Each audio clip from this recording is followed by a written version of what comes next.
Gamitin mo ang pagsubok.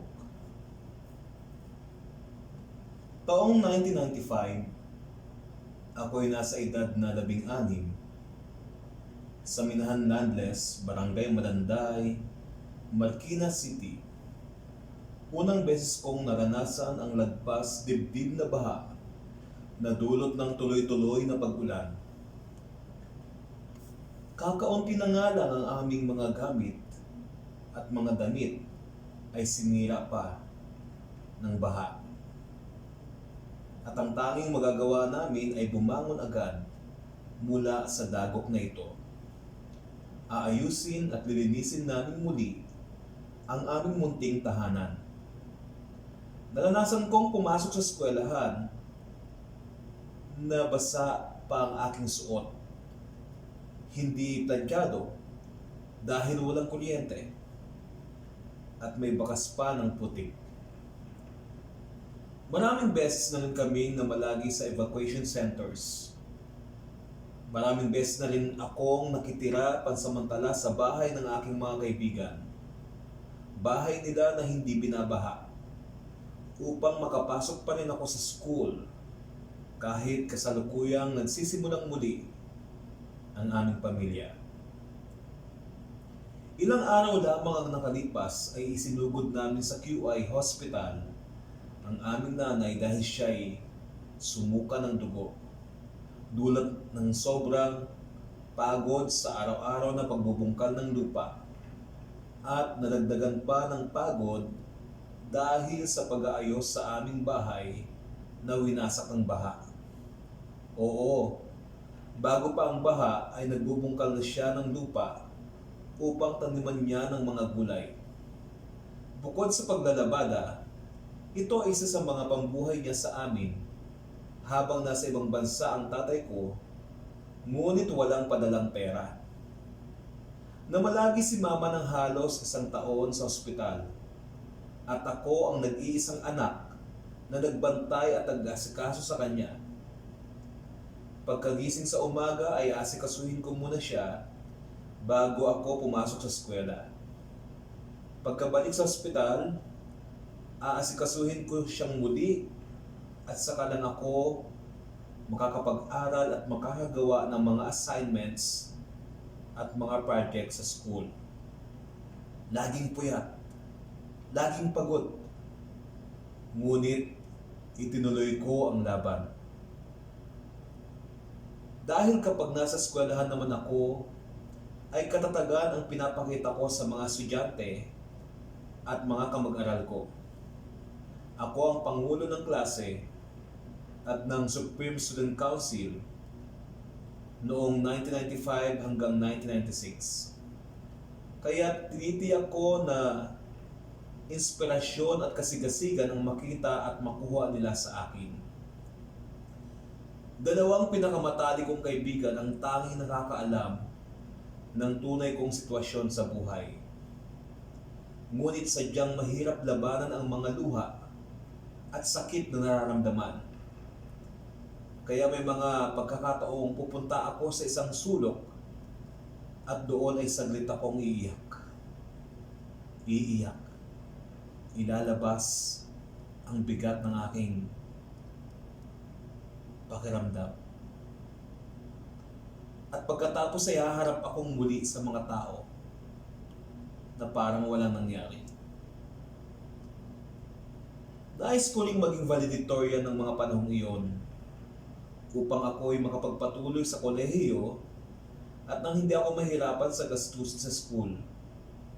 Kaya pilit kong kinakaya ang lahat. Ang hirap.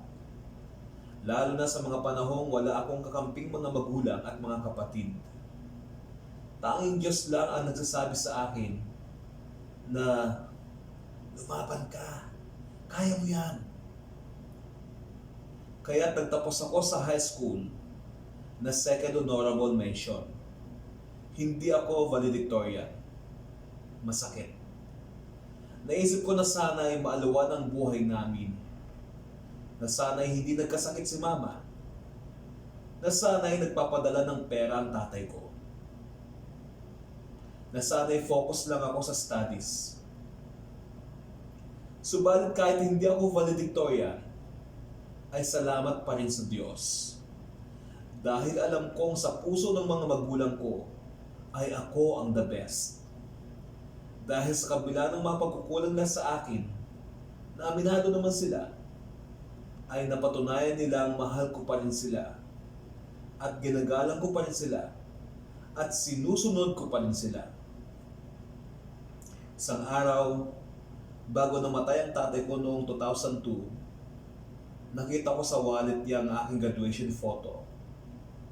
Nagtapos ako ng 2-year office management course sa Belta Institute of Technology sa Pasig City bilang most outstanding student and most outstanding scholar.